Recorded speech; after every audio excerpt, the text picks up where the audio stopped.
All right, what's up, party people? My name is Sunny Ray. This is the Sunny Ray Show. Today, got a really interesting guest. The title of the show is One App for Banking, Crypto, and AI. His name is Sebastian. He's a 31-year-old German entrepreneur based in Schwabach, just outside of Nuremberg. He's the co-founder and chief growth officer at One Banking and co-founder of OneBot. So help me welcome Sebastian. Hey, Sebastian. Hello. How are you Nice doing to be today? here. Thank you. Yeah, I'm Yes, excited, I'm doing man. fine. A fellow crypto brother, a Bitcoin brother. So I'm excited about this one. So I like to kick it off with just, a couple paragraphs on One Banking, tell people a little bit about what you're building, and we'll keep it short and sweet for now, but then we'll come back to it kind of near the end of the interview. Sure. Yes, let's do it. So thank you really much for being for letting me being here. I like it really much. So yeah, just go for it. Ask me some questions if you want to. So my first question is, what's One Banking? So One Banking, it's a new banking app, especially with an AI integrated, where you just not can see the past, you can see the future. And this is really important because this AI can help you as an assistant and can also do a lot of things for you that you save money. I think people love making money. People love saving money. So that's interesting. I'm excited to kind of like peel that back and go deeper into it. But Sebastian, I always find talking about tech and money and all this stuff falls a bit flat unless people know a little bit about the person and like their why and kind of their backstory. So I always like to start there, at least for the first interview. So, growing up in Germany, just outside of Nuremberg, how did that environment influence you, your early kind of entrepreneurial instincts? Yeah, sure. So I have to say it's a small city and things are moving really slow in this place. And so whether my family or also my friends, they are not entrepreneurs. So you have to build it in your own if you want to. And then you have also to go out because also German is not the perfect environment for startups or for new technology. And this is also why my network is nearly all over the world. Uh, and so was a business focused mindset something that you inherited from your family or a path that you carved out solo? Not completely. So nobody in my family is nearly an entrepreneur or have a positive mindset. That's depends on myself. But on the other side, I met a really strong mentor in the early stage of my business, and his name is Thomas Graf. And I know him now for like 10 years, and I built my first company with him together. And he's a startup entrepreneur, and I got a lot of skills also from him. And so this was really the kickstart I needed to get a transformation really quick. So I wouldn't sit here with 31 years without this person. And what originally led you to study sports economics? And where did you think that degree would take you? So I was in the sports industry before, between my school time, because I did a lot of things in personal training and also in a studio, and we had a lot of clients there, and it was like a side business in this time, and then I unfortunately lost this partnership with my best friend there with 18 years. But all I want to know or all I think about is sport. And on the other side, but I don't want to be like a sport theory person, so more a practical person. So I thought it would be really good to do economic with it. And there's a perfect study in Bayreuth in Germany, and I studied there sports and economics, and it was a really tough and learning time for me. Yes. And IQ Vitality was your first major venture in supplements. So what did that experience teach you about establishing trust with the consumer base? Yes, so in the last year of my study in Bayreuth, I was deeply in the supplement region, and there I also met a lot of smart guys, and one was the doctor who invented the product. So it was already there, but he didn't have any marketing or sales or whatever. And this is where I came across and said, okay, let's structure it right. And then this person gave me the opportunity to create my own company, to go in the sales, and I created an own company for this. And in the first, I think, 6 months, we built about 1,900 clients over a subscription model in this nutrition base. And this was really good. And now we have more than 12,000 clients on a monthly subscription. And this was really the kickstart for me to see, okay, business is really going up if you do the right things. Yeah, I like that. Cool. So, and after coaching over what 5,000 founders through Zalera, what is kind of the single biggest insight into human behavior you gain that isn't something you can read in a textbook? Yes, so I think I see people and also the economic and the business a bit different. So you see the persons behind. You see also the feelings and the struggles of the person behind, because normally you always think, okay, this man, he got so many businesses, he got so many $1 million, so he must have a great life. But I saw in this coaching, in this mentoring process, this everybody has his own struggles in his life, whether it's business, it's private, it's whatever, it's the health sector. And so I learned to see the people complete and not just the picture in front, which you can see maybe in the first interview, but I always meet the person completely, and then you have really the opportunity to know each other better, to get friendships and to get partnerships last over many, many years. Can you point to a specific mentor, who kind of fundamentally shifted your perspective on the world? Yeah, sure. That's Thomas Graf. He's Thomas. one of my best friends. He's also, he was at my wedding, and also for my little son. I have a little baby at home, 5 months. He's really cute with him, and he's a really good friend and also a mentor. But on the other side, I have to say it's not always easy, because he's really a strict mentor, and he sees things I personally myself don't see. Also the tiny things. If you let something go maybe for one day or for one time, that's for you or for me, it's not a big deal. But for him, it's the first aspect where you maybe could get in a wrong direction, because 1 degree each day leaves after 1 year 365 degrees. So that's a complete other direction. So it's not always easy with him, but it is really the best time I had, because now I can say, okay, I'm an entrepreneur and doing a lot of businesses, and that's definitely also because of him. Oh man, he sounds like a really interesting character. So what was the most difficult aspect of your previous business life? Oh, actually, no, sorry. I was going to ask you, looking back at kind of those two companies, Zalera and IQ Vitality, what specifically prepared you for the complexities of launch at One Banking?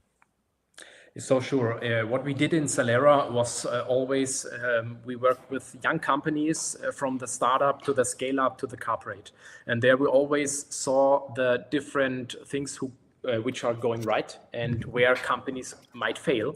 So this is a really learning time. I did since 2018, so now 8 years, and I saw so many projects with the perfect product. But if the wrong people, the wrong marketing, the wrong structure, or also the wrong time with maybe Corona, then it will fail. So I gained a lot of insights in different companies, in different people's minds. So that's definitely one which prepared me for my own startups. Just to switch gears a little bit, right? So what was the aha moment when, crypto moved from being, let's say, a hobby to kind of the central pillar of your professional focus? Yeah, sure. So one aha moment is definitely in Europe, the regularity and the framework is really strict, and it's also extremely complex.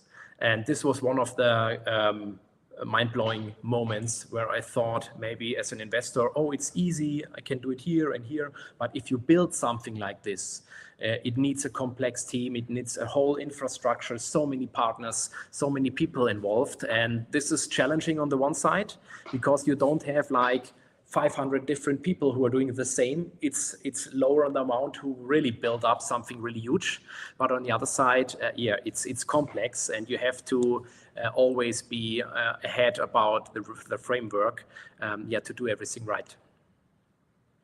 Interesting. So can you describe the bridge between coaching individuals and architecting a new kind of financial institution? So I think the biggest difference for me is the involvement. So you're not just the guy who's watching over it and giving tips and giving maybe the right aspects once a week. More times a week or whatever. So on the other side, now when I'm in startup, when I'm with One Banking, I work around 10 to 14 hours a day for One Banking in high times. Sure, on the other side, there are some days where I don't work because I also need the time with my family. But it's a complete other involvement where you go really deeply inside.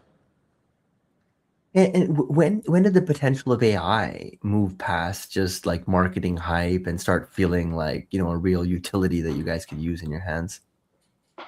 So I used AI a long time, also Mm-hmm. before the ChatGPT hype, in the background for different projects, for subscriptions and so on. But I think with ChatGPT, the hype got really, really big. And we had the plan 2024 to build our banking structure with an AI integrated who can help as a financial advisor, or also on the other side, connected to over 4,500 comprehension platforms like Check24 and so on, where you can get a lot of huge things which helps you the most. And it's not that hard, but you need the connections about it, and the AI has to move really good or work really good, and also give the right advisory, because it's a financial part. You can't do anything wrong in this place. But this is really challenging us and challenging me.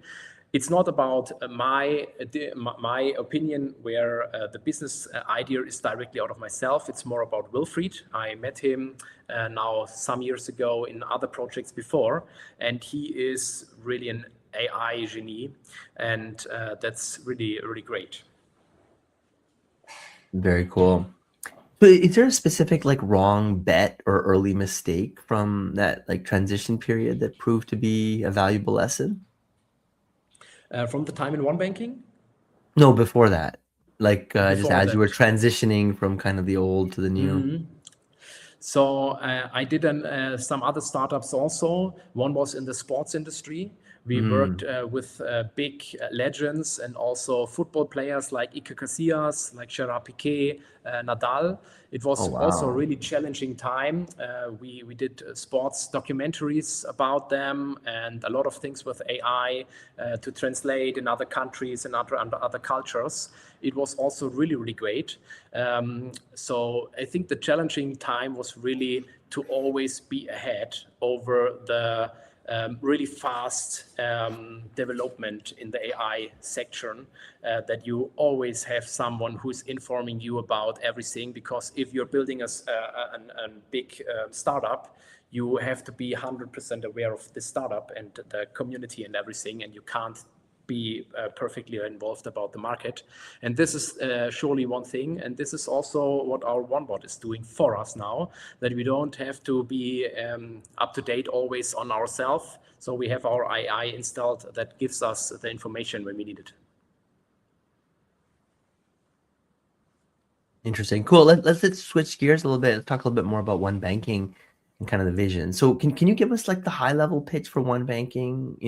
Try and maybe no technical jargon, just kind of like the core value proposition, and maybe let's dig a little bit deeper into the Sure. overall thesis. Sure. I would say we are combining three different worlds: the traditional banking world, or the modern banking, with full IBAN accounts, full access, card models, everything you need, 80 foreign currencies, with a combination of a crypto exchange where you can exchange in any coin or any blockchain for 0.1% fees. And the third part is the AI who is saving you money and helps you with investing money. What a really super cool vision, man. This is definitely feels like kind of where the puck is moving, right? In a crowded market, right, of neobanks and wallets and all this kind of stuff, like why is the synthesis of both in a single UI the winning strategy? I mean, it So we intuitively feels right, but can you kind of articulate why you think that's the Sure. case?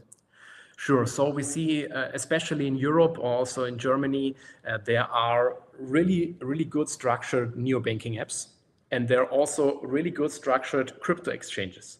But the problem is, if they don't fit together, you have always the gap, which is really hard for the customers. Because if you send money out of your bank account to the crypto exchange, maybe it's not in the same country, maybe it's, well, I don't know, in Asia, you send the money and your bank says, stop, no, that could be fraud, whatever, and you have to wait until the next week, and you have to say, yes, it's really what I want to do, and then you can send the money out. It is coming to the exchange, and the exchange is saying, okay, that's from another company, we have to check if it's fraud, and it's always blocked.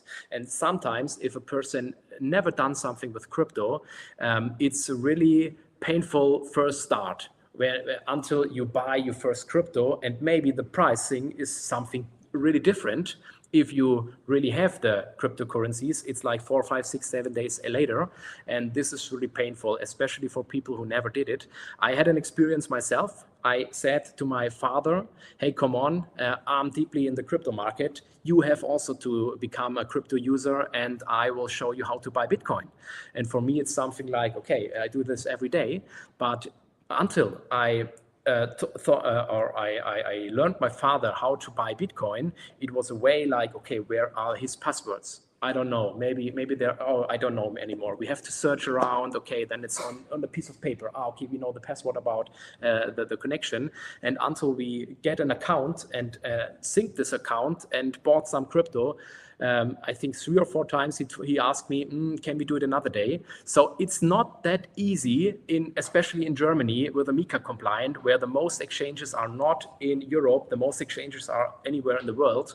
And the banking system won't connect with it. So our vision was clearly to close this gap, to have a banking app within a crypto exchange, but on really slow rates. So it's also not good if you pay like 2%, 3% percentage of fees, and also with a spread on it and so on, because then you won't do it like every day. And so we have to fill this gap, get all in one solution, and also for the lowest fees as possible. Got it. Cool. So how does an AI finance coach outperform a traditional human advisor, let's say within the first 30 days? So I would say a lot of people at the moment, they are overwhelmed about so many subscriptions and Black Friday deals, and here are deals, and here are maybe some things you can change something. And the most people, they are really overwhelmed about. But the AI sees the complete market. So it's connected through thousands of different platforms where you can get cheaper deals. And this AI is always ahead. But this AI is also showing you just the information you need.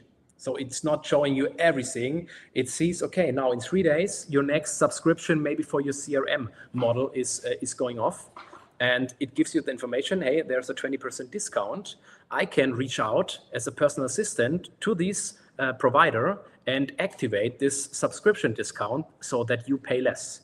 The AI is doing for you the stuff. You just have to say, yes, perfect, do this, write an email out of my account and save me that 20%.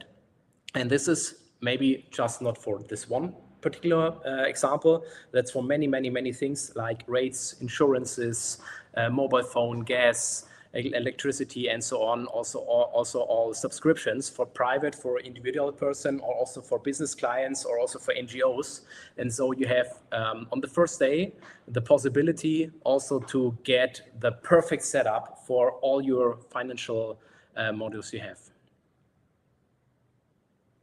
Can you break down the one token? Like what utility does it provide? How Sure. would you respond to, let's say, a skeptic's Sure. critique of it? Sure. So we came out of huge communities. Wilfried, my partner, within I built it together. He is in the crypto market since 2016. He had a great exit of a company in crypto, and so he built up his own crypto community. It's called MoneyFox, over 5,000 people. And there we also asked about what is the problem, which solution do you need, and this is also the idea of the whole project is coming from the horrible situation, because nobody knows where to buy, where to sell, where it's MiCA compliant and so on. And so we built it, and we had the community on my side over the 5,000 clients I had in the coaching area, and also Wilfried about the crypto area. And we asked them, hey, what should we do? Should we take in a big investor who gives us maybe 5 million, but he has like 60% of the company and we are just working for the investor? Or should we build it together and the community has the power? And so we decided together to make a token where everybody can also be part of. It's a pre-sale, and we have a good structured white paper, good structured token where it's as a utility token in the background for the whole system. So you can get your subscriptions and your fees and everything with a huge discount if you do it in token. And also you have a lot of benefits, a lot of perks, lending, borrowing, staking, and so on with the token. And that's a really cool module, which maybe in the future can also raise. We don't know, but a lot of in the community invested it, $1 million, and so we gain the amount that we can build one banking from scratch for the communities without a big investor at the moment. Oh, so you guys you've already done the token sale? Like you've already raised $1 million? Yes, Amazing. we already raised like 1.6 million in the last month, and yeah, go ahead. Sorry. 1.6 million euro. So it's like maybe $1.8 million. So that's what we already did. But now we are 3 months before the ICO. So it's a pre-sale, and in the ICO, before we're doing a launch pad, and there we're also raising a bit more about, and then our token is starting on our exchange and also on some other exchanges. Very cool. So can you talk about what's the overarching mission for the Global Finance Institute that you preside over? Can you talk a little bit about that? So what we are building is the all-in-one solution for your finances. So when you think about finance or about anything which is structured with money, you go to one banking and you find there everything. You find the partners, you find the investment strategies, you find everything to buy, sell, hold, any currencies, any cryptos, everything in this place. And so this is our vision in the future, where we want to be that company who is managing that all. And also especially with the AI, because some will say, okay, there are maybe at the moment companies who are doing this, but they are not using the AI. And for me, it's also in the banking market, it's the same change which we have seen about the traditional banks and the neobanks, which a complete new area is crafted. I think the same possibilities are now with the AI. Then you always see the banking system without AI, which is before, and the AI banking system, which gives you a lot of possibilities within this market, highly regulated. And this is our vision, to be that one company who is called the AI bank. After delivering over like 100 keynote speeches, what's the one central message that you find yourself repeating the most? So I did a lot of keynotes in different sections, mostly in Germany, but now also in other languages, especially English. And the key message, I think, is if you want to get big, or if you want to build big companies, you have to build your own. first. So that's my key message. You can't have only a healthy mind lives in a healthy body. That's maybe one thing, but on the other side, your mindset always have to grow. And the first point where you know, or where you think you know everything, that's the first point where you definitely need to change the mindset to learn new things and always be interested in new lessons.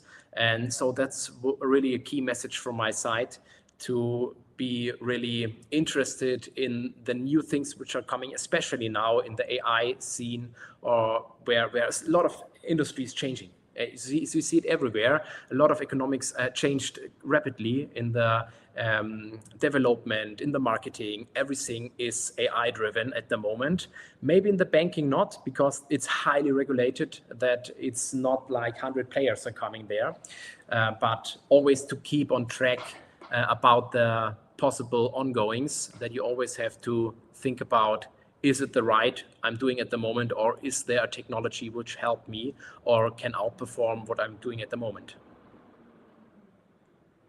Okay, so cool. If we look, maybe 5 years ahead, where has one banking reached, and how has the daily kind of financial life of your user evolved? Sure. So we are going to be or to grow up with an hyperscale. We are connecting in the first year like 250,000 customers, and in the first 5 year more than 1 million. And this is definitely the Wow. way. Then we want also to be a unicorn in this place. We built it up now for 2.5 years. The infrastructure, the app, everything is done. We have around, I think, 16 or 17 partners who are with us. They are the big players like Visa, Mastercard. It's like Wallister, Connect Pay, and a lot of big companies there. And in 5 years, we definitely want to have our own banking license.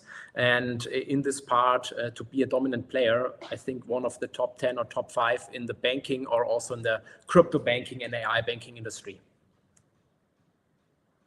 Interesting. I actually served as the head of global BD at Kraken many years ago. I don't know if you heard, but they recently acquired some licenses along those lines. They're making some big moves. So yeah, man. So that's Yes. very, very exciting. I mean, what a great time to be alive. Sebastian, help me land the plane. Where do people, read more about your thoughts? Are you posting on LinkedIn, or do you have a blog that you maintain, or? Yes. So I'm active on LinkedIn. I'm active on Instagram and also on X. Our company is on all different social media platforms. We have a Telegram group which is really active. We have a Discord channel which is really active, and definitely we have the waitlist at the moment, because we are launching now in 4 weeks. And the first part is we are launching in Europe. And the second part is then we are launching also worldwide. So until end of the year, we want to launch worldwide for banking licenses in over 130 countries. And the people can get on the wait list, because if we see there are a lot of people in the wait list, maybe in the US, we definitely move forward this market before other markets. So we can share the link, that everybody get involved and ask the questions in our communities and get deeply into one banking. Awesome, man. You're such a young guy, with such a big vision, and you're just sounds like you're crushing it. So it's very, very, very inspirational, and I hope the listeners got something out of this. So thank you all for tuning in, and for everyone else, until next time. And Sebastian, hang out for 1 minute. I'll bring this stream to an end. Sure.